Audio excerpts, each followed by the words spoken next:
Hello everyone, this is Tom Fox and I'd like to welcome you to episode 117 of the FCPA Compliance and Ethics Report. This is my first episode of 2015, and in this episode I take a deep dive into the Avon FCPA enforcement action and settlement. I take a look at some of the underlying causes, the cost which Avon incurred, and what it may mean for the compliance practitioner going forward. The episode comes in at just over 20 minutes. I hope you enjoy it. Thanks for listening. Hello everyone, this is Tom Fox and I would like to welcome you to our first podcast of 2015.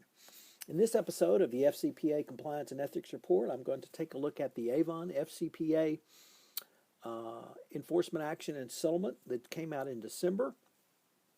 This was a long-standing, ongoing investigation that had generated a lot of publicity, largely because of the amount of money that Avon was reporting that it had spent during the pendency of the investigation. But for the record, the total amount of fines was approximately $135 million. $67.6 million of that came from a fine levied by the Department of Justice, and $67.4 million was a settlement with the Securities and Exchange Commission. The investigation began in 2008 when a whistleblower wrote to the then CEO of Avon, Andrew Young, with allegations that the company had engaged in bribery and corruption to obtain licenses to do business in China. At that time, or rather earlier in the first decade of this century, China did not allow the direct sales model that Avon uses. In 2003, they changed this model to allow licenses. Avon got the first test license and then thereafter received the first license to do business in China with a direct door-to-door sales model. Unfortunately for Avon, each province and municipality where they went to engage in this type of business also required licenses. So this led to a large number of licenses needing to be obtained and government touch points, which unfortunately Avon secured through, in large part, bribery and corruption. As I mentioned, the costs were rather astronomical. By 2012, in the first 3 years, the cost was documented, reported by Avon, to be over $247 million. Interestingly, the FCPA professor reported that there were whispers that the cost had increased to almost $500 million by the time of the settlement of this matter. And in an article in Bloomberg News actually reported that $500 million was the figure for the professional fees and expenses up to the time of the settlement. So it really doesn't matter if they hit $500 million or not, but whatever it was a very, very high.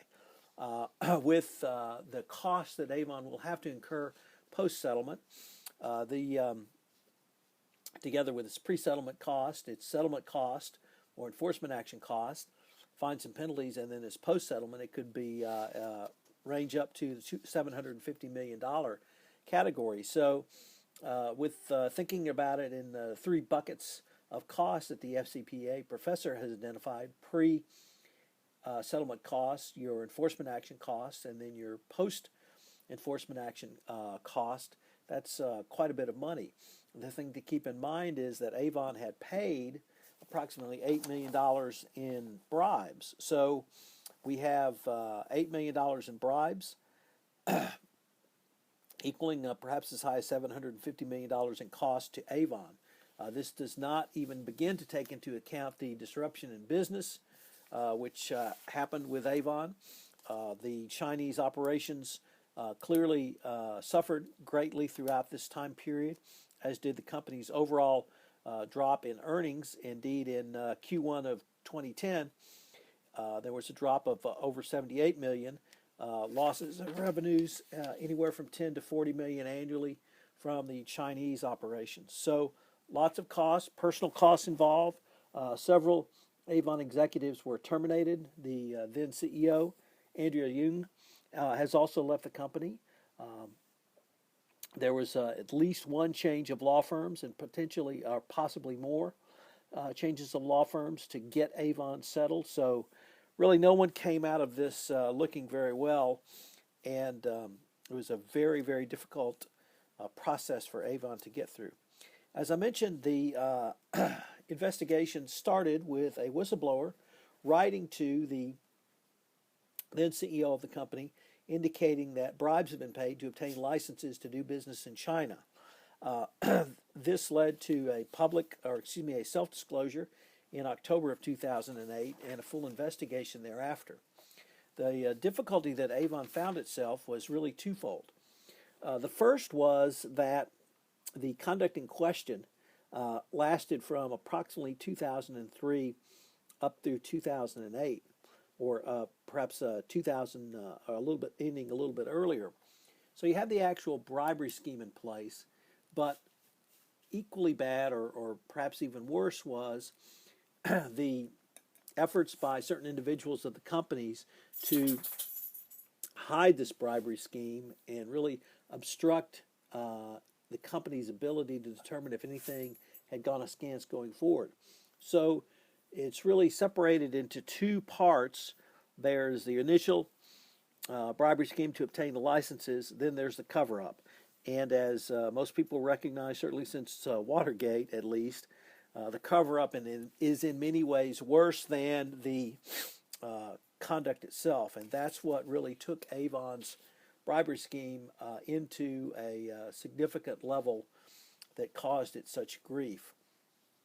The company itself had set up in China two groups.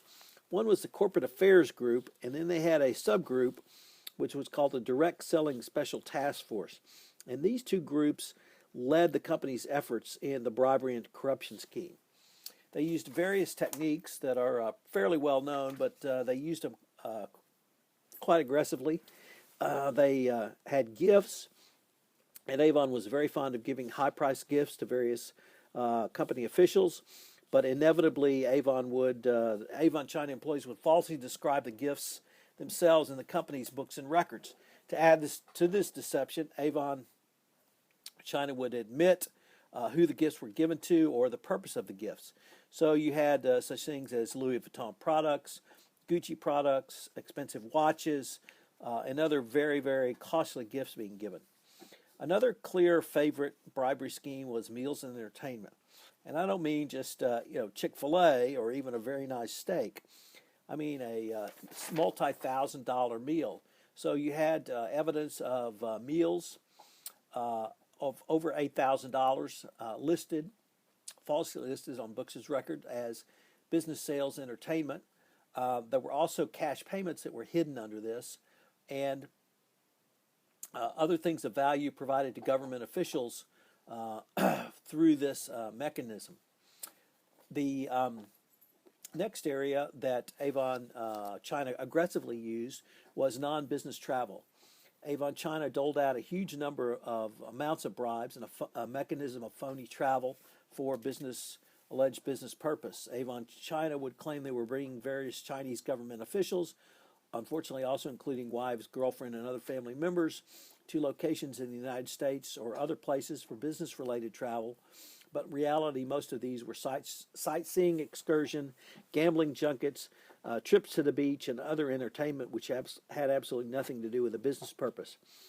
So a trip would allege to be or described to be a site visit, study visit to corporate headquarters in New York or research and development companies turns into a $90,000 18-day travel extravaganza to Vancouver, Montreal, Ottawa, Toronto, Philadelphia, Seattle, Las Vegas, Los Angeles, and Washington, D.C.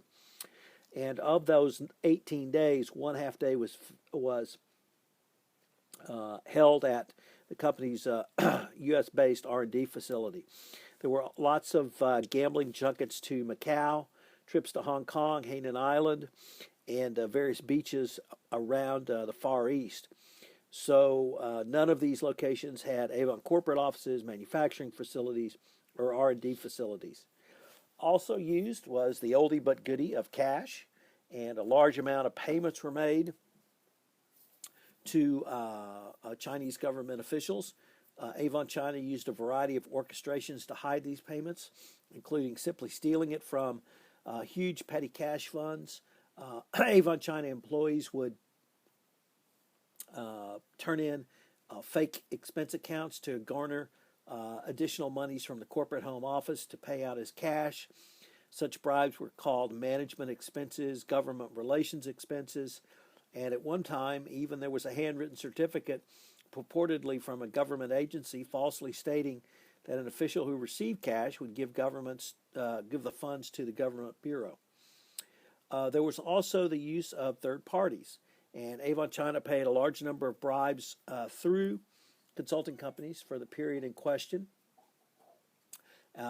These began with a large. None of these third parties went through any sort of due diligence process, as you would expect, and indeed most of the third parties were recommended by Chinese government officials, who would then take the money, use these consultants or third parties as conduits. A large number of these companies were alleged to have been performing lobbying services for Avon China, but once again, they didn't go through any sort of due diligence process, no management process, and certainly no contract with compliance terms and conditions in it that would be anything close to a best practice, even at the time period in question.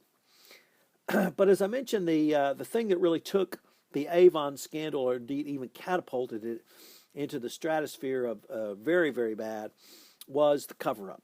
And here in 2005, Avon's internal audit group reported to the Avon Compliance Committee that the Avon China was not maintaining proper records of entertainment for certain government officials, and that this practice was only explained because the deletion of this information, or not listing the information, was because the entertainment was sensitive.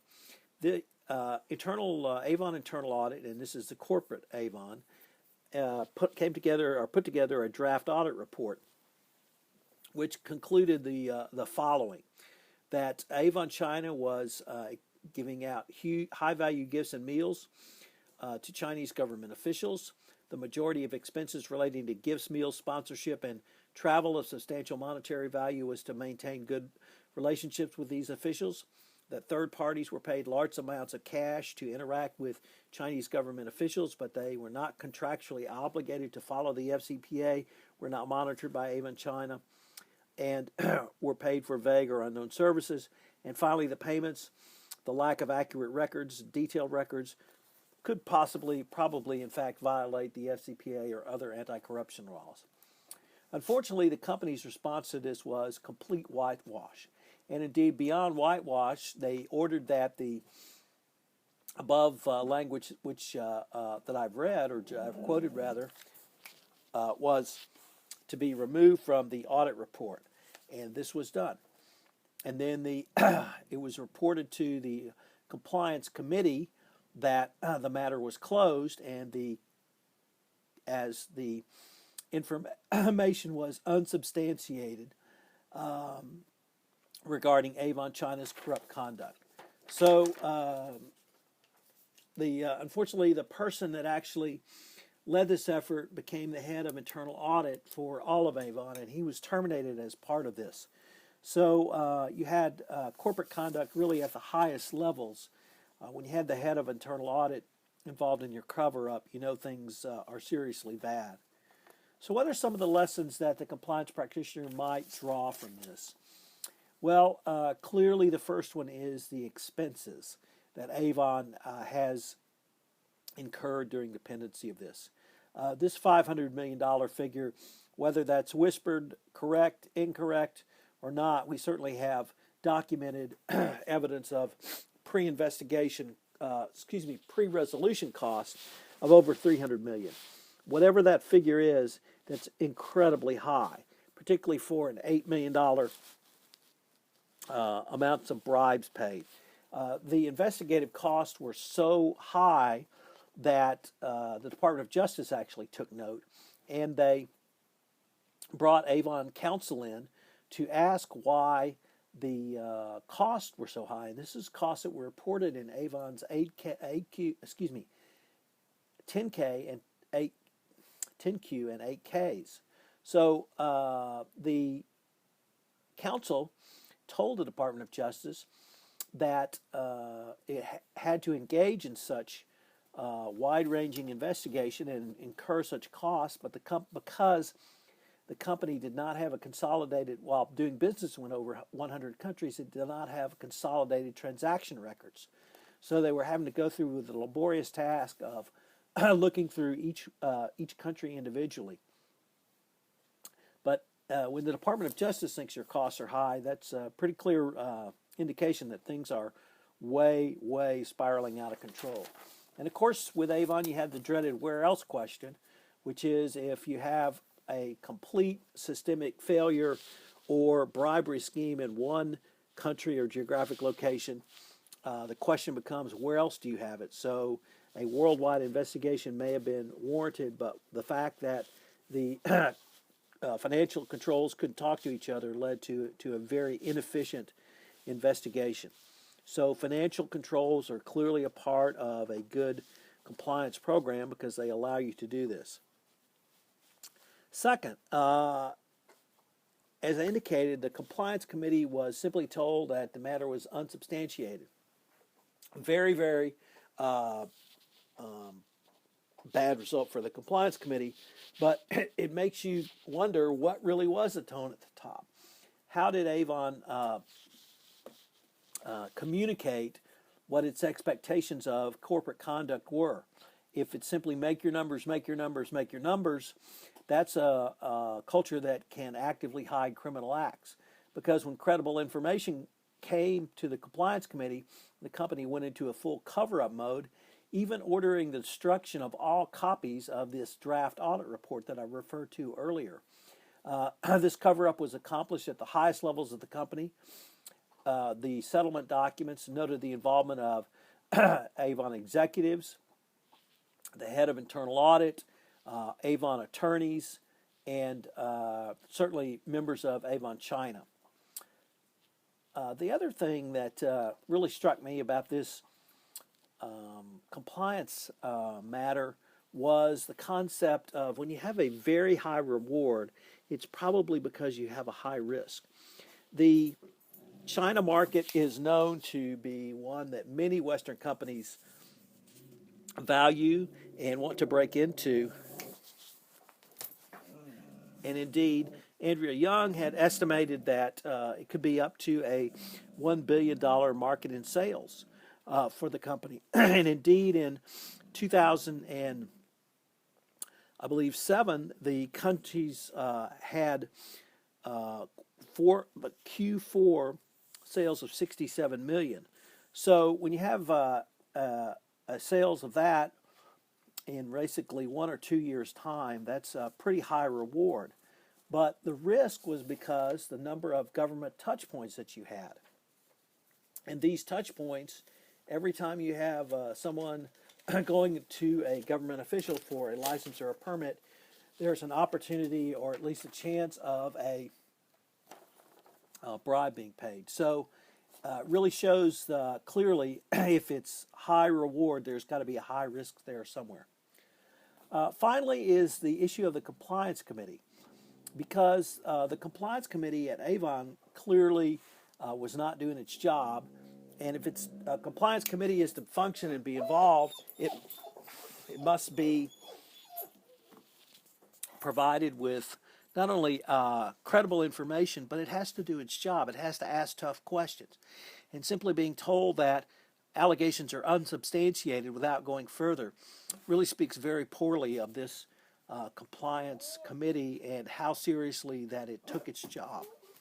The last thing is Avon's strategy of negotiating in public.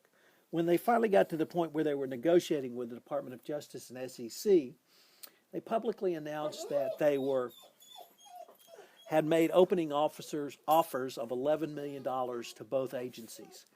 And then they said that these were not accepted and that they could go substantially higher, but that the department hadn't justified or substantiated how they were going to get higher fines and penalties. If there's absolutely one lesson to draw, it is do not negotiate in public with the Department of Justice. This is a zero-sum game, and you're going to lose, lose, lose, lose, lose. The department doesn't have to do this. And if you don't settle at a matter that, at an amount rather, that's going to be within the range that the Department of Justice and Securities and Exchange Commission deem appropriate, it's going to be very difficult for you going forward. So those are some of the highlights from the Avon FCPA enforcement action. I have blogged about this extensively, so you can check out my blog to see my 3 posts on Avon. I hope you've enjoyed this episode of the FCPA Compliance and Ethics Report. And if you have any questions, you can contact me at tfox@tfoxlaw.com. This is Tom Fox, and thank you very much.